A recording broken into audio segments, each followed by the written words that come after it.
Speaking of confusion, the failed former president Donald Trump attempted to give an explanation of what Trumpism is. This was scripted off of a teleprompter, the very same sort of teleprompter that he has criticized Barack Obama for using.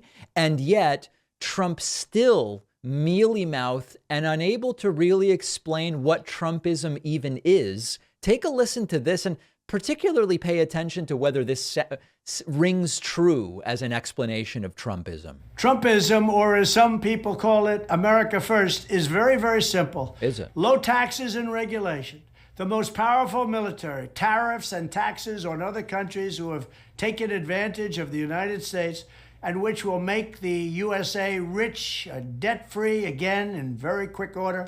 Now understand that those things are all misunderstandings of how basic policy levers work, right? We're going to make ourselves debt-free by putting tariffs on other countries and making them pay. Trump still doesn't understand how tariffs work. The tariffs that he famously put on China are paid by the American corporations importing Chinese goods.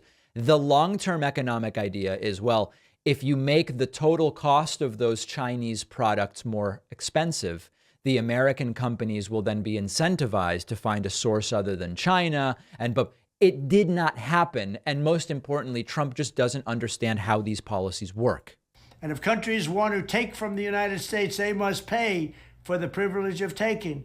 Protection of our undersea Second Amendment, great health care, low energy prices through energy independence and even dominance. And again, our great health care. For the wealthy countries, we have some of the most expensive and least accessible health care.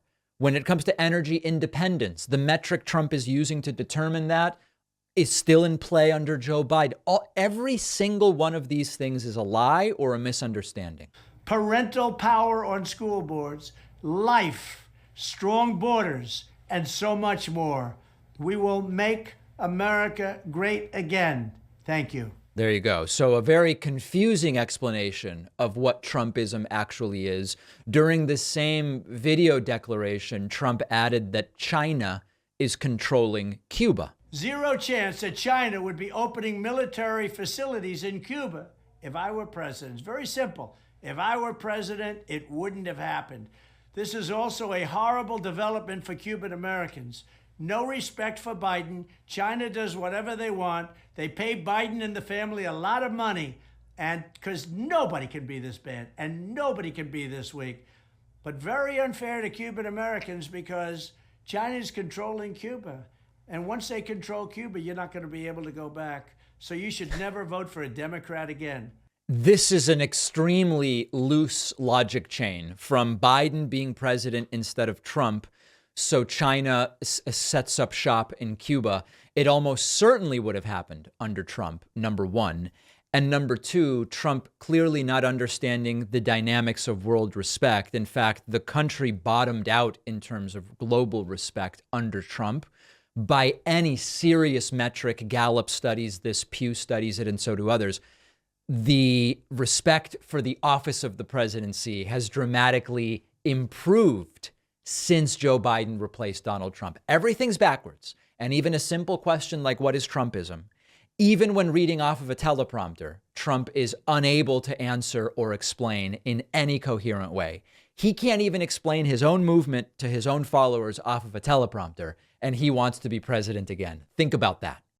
Are you tired of using words like very all the time? Very good, very busy, very tired. Words can get monotonous. And if you're a non-native English speaker who finds it tough to learn new words and remember them and use them in the right way in context, maybe you just need to change your learning approach. I am a non-native English speaker. I learned English very young, but when I moved to the United States from Argentina, at the time speaking only Spanish. And the right approach to learning new words is really useful for communicating in any context. You should look into a book by Michael Cavallaro called The EPP Method, 3 super simple steps to build and retain essential vocabulary for adults.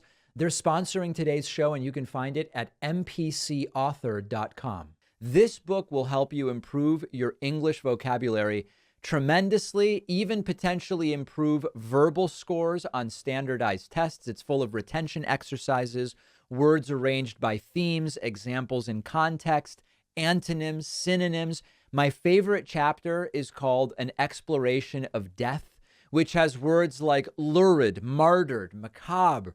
It's how you learn new words quickly, but also retain them for longer.